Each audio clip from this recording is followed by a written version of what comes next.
Hey, how's it going, guys? My name is Zack Lasko with the Shed Talk Show.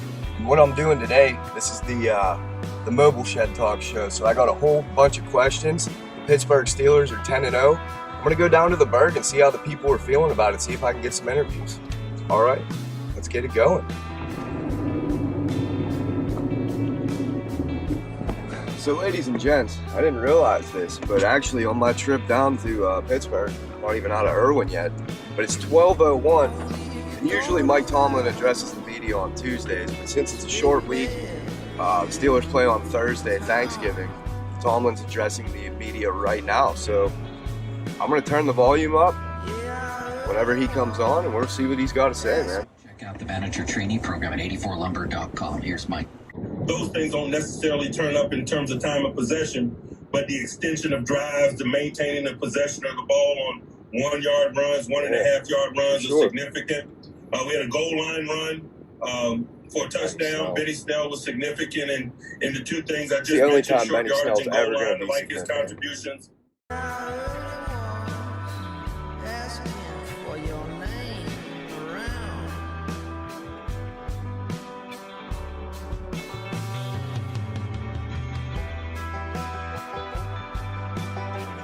Heinz Field, baby. Look at it. Oh, so beautiful. So beautiful. Now we're just going to have to find out where to park. Just paid our parking ticket. We're walking around Pittsburgh. Let's go see if we can find some people.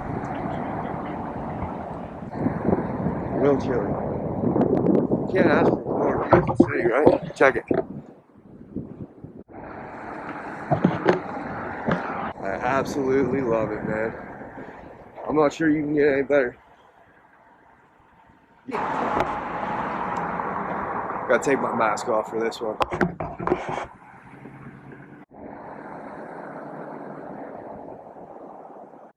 Well, peeps, as you can see, I threw my AirPod in because there's not a lot of action going on around here, so just kind of listening to some music, walking around the Burgh now. Ooh, banger though. I figured I'd take this time to talk to you guys a little bit about the Steelers, since I got Heinz in the background anyhow. So, on my stats.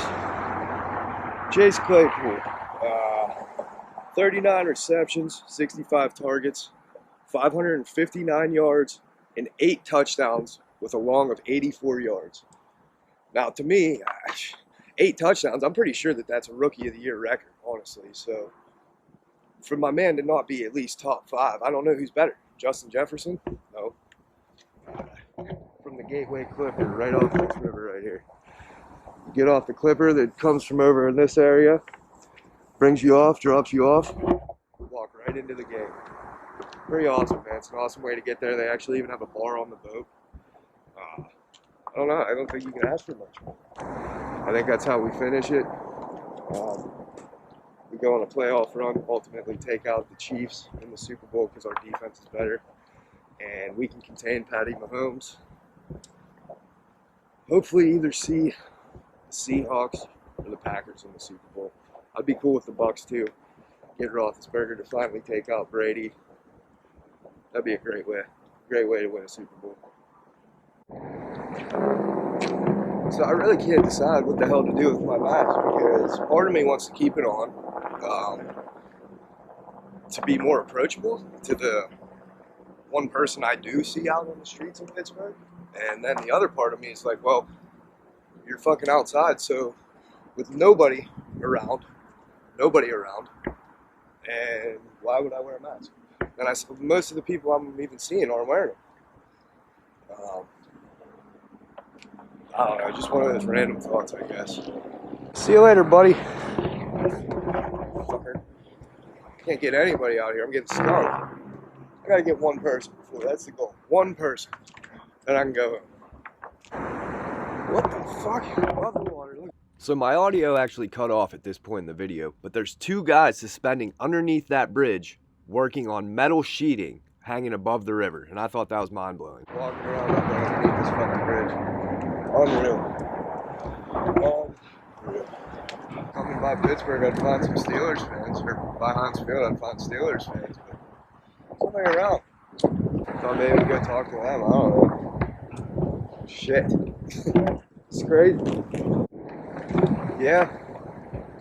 Yeah, I find myself as a person who's not extremely outgoing to begin with, looking to interview people and ask questions and stuff like that. And man, does a pandemic not make it way fucking harder because, well, people don't want to be anywhere near you anyhow. You know, maybe before you had a camera on you and they didn't want you to film them, but now you could kill them. So, with that perspective in mind, I'm going to throw my mask back on because, well, I'd like to be more approachable. Such a beautiful city. Look at that. Wow. We got WTAE over here. Probably trying to look to recruit the kid or something. Shit. I'm not joking.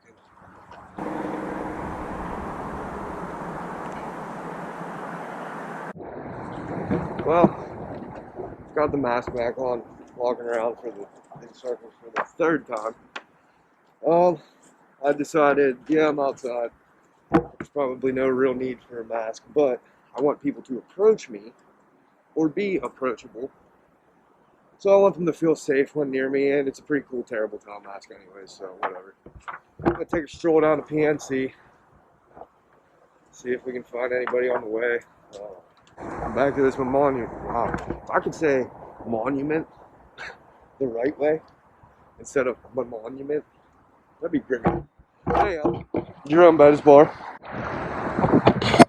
I believe after further investigation, I'm going to find out that, yeah, we're going to take a look. Well, I figured I'd give it one more go. I decided to walk around the American Eagle Outfitters Stage AE. Decided to give it one more, give you guys another view of Hines. Maybe I'll run into Juju or something up by the stadium. He's probably practicing there anyhow. That's what the Steelers do, right? They go to Hines Field on a 40-degree day after they just shit whipped the Jaguars, and then they got a Thursday night game in 3 days. Yeah, that sounds right. I'm sure they'll be there. Cool, man. Well, here's another stat for you guys. Who is the highest scoring Steeler of the 2020 season? Give you a second. 1, 2, 3, 4, 5. All right, you ready? Chris Boswell by 18 points. He's got 78 points. Chase Claypool is right behind him with 60. And then we got Juju Smith-Schuster behind him with 32 and James Conner with 30. That's crazy to me, though. I think that's usually how it rolls. The kicker is the highest scorer on the team. But you wouldn't think that. I mean, just because the touchdowns weren't there more. But I guess kickers, get more opportunities. And they are the only guy that's kicking the field goal. So, pretty cool stat for you guys. But there used to be a stadium called Three Rivers Stadium, which was the Pirates and the Steelers together. Now, of course, you know that they have Heinz Field, which is behind me. And PNC is all the way down there. But why I'm mentioning this is because right where I'm standing, at this exact spot, is where Franco Harris caught the immaculate reception at Three Rivers Stadium. Right here. Look at it. That's awesome, man. Come on. One of the greatest catch of all time. Before 1972, the Pittsburgh Steelers hadn't won an NFL championship for 40 years. But on December 23rd, 1972, the team had its first playoff game in franchise history. Down by 1 point against the Oakland Raiders, it was fourth down with only seconds to go in the fourth quarter when one of the most famous and controversial plays in American sports history went down. Known as the Immaculate Reception, the play is memorialized on the exact spot where it happened, on the site of the old Three Rivers Stadium between Heinz Field and PNC Park. With only 22 seconds left to go in the fourth quarter, enough time for one last play, quarterback Terry Bradshaw threw a pass to receiver John Frenchie Fuqua, and that's where the opinions started to verge. The pass was either batted away by Raiders safety Jack Tatum, or the ball bounced off of him and was scooped up by fullback Franco Harris just before it hit the turf. However it happened, Harris ran the ball for a touchdown, and a Steelers victory just as the clock ran out. He grabbed it with 5 seconds to go and scored. Pretty cool though about the Immaculate Reception. It was literally right behind me, right? That billboard. See that Pitt sign there? Right next to it. And again, the new Heinz Field is right there, but it's hard to imagine it not being any different, right? I mean, Three Rivers Stadium was an AstroTurf dome. You know, I forget what they call those dome stadiums, but so cool little fun fact for you guys. Usually Pitt is playing, sharing the field with the Steelers. And, you know, there's a lot of high school games going on for like state championships and stuff right now. But that's not happening because of the pandemic and everything being shut down. So for the first time in a very long time, the Steelers can paint their end zones whichever color they want. That's why they didn't do it before, because of how many teams were sharing the field and it was just too much work. But now, Thursday night, I think they should wear their blackout jerseys and black out both end zones. And that would be an awesome way to get in the Ravens' head. Police have circled a few times. I don't know if I'm actually allowed to be here. I'm not going in the stadium. I'm sitting next to it. Your health and safety comes first. Face mask required. Social distancing and regularly sanitize your hands. Sanitize the hands. As you can see, I got your patch on here. Dan Rooney, one of the greatest, the Rooney family, one of the greatest owners in the NFL. They've done a lot to eliminate racism from the league, and their efforts will never be forgotten, and especially this guy right here, the Chief, maybe. Look at him. Yes, sir, I wish I got to meet you. It's time for the mask to come off. There's nobody around me anyhow, so whatever. Being outside this stadium makes me reminiscent of all the games I've been to and all the friends I've been here with, you know what I mean? One of the games that pops out is time that we were here for the Tennessee Titans game on Thursday night, Color Rush game. It's crazy I bring that up again, but it was. And Antonio Brown made the immaculate helmet catch and further solidified his greatness into history for Pittsburgh. Unfortunately, he couldn't go on to do much more.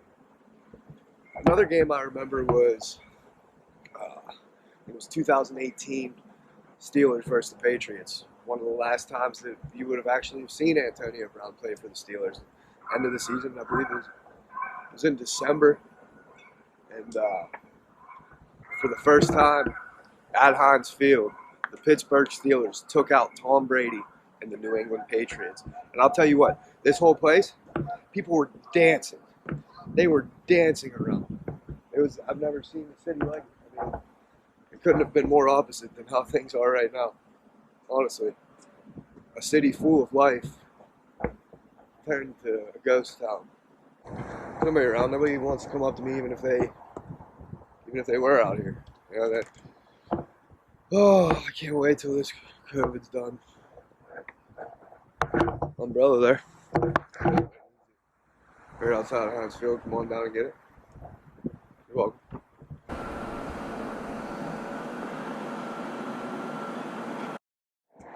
If you can believe it, I was just about to walk back to the car and found yet another piece of NFL history. So let's take a look at this. The first professional football game on November 12th, 1892 at Recreation Park. A few blocks northwest of here, the Allegheny Athletic Association defeated the Pittsburgh Athletic Club 4-0. The winning touchdown was scored by William Pudge Heffelfinger, who received a $500 for playing, and he was the first football player known to have been paid outright, and pro football traces its origin from this game. So, there you have it. The first professional football player to be paid for actually playing is William Pudge Heffelfinger, and he received $500. The more you know, peeps. There's another little historical landmark next to the Law Enforcement Officers Memorial. Look at that, I actually said memorial right this time. Maybe that's why I was saying it wrong, because that was the memorial, and the other one was the monument, and I'm saying the monument, you know? You guys know what this is? It's Mr. Rogers. My God. Mr. Rogers' neighborhood. It's a beautiful day in the neighborhood. And it sure is. I didn't even know. That's awesome, man. They're playing the music right here for the guy. Look at him. Me and Fred Rogers. All right, Fred. Look, they have music up there. Huh.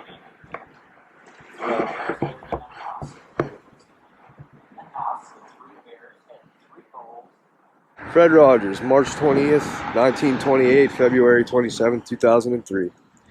May you rest in peace, Fred. I actually didn't get this either, and now that I'm looking at it, MCMX Manchester Bridge. Manchester Bridge from 1915 to 1917. The bridge carried traffic from the Allegheny River from Pittsburgh's Point to the north side. When the bridge was demolished, the Pittsburgh History and Landmarks Foundation saved the decorative sculpture. These two figures here are the frontiersmen Christopher Gist and Chief Gayusta of the Seneca tribe, the westernmost nation of the Iroquois Confederacy. They guided 21-year-old George Washington during the expedition through the region of 1753. The expedition set in motion a series of events that resulted in the founding and naming of Pittsburgh in 1758. Pittsburgh's coat of arms is what it is, and the black and gold colors come from the family coat of arms of Sir William Pitt the Elder, the British statesman from whom Pittsburgh was named. There you have it, people. What do you think?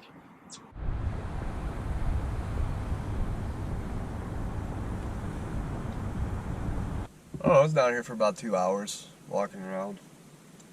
Didn't get to interview anybody, which sucked, but again, during the pandemic, I'm not sure what else I could really expect. So, I guess I'm about to rip back home. It's early. Oh, what I'm gonna do, I guess. We'll see. Thank you guys very much, and maybe I'll hop back on later today, and we'll see. But if not, thank you for watching the Shed Talk Show. My name is Zachary Lasko. And until next time, have a great day unless you've made other plans. Thank you.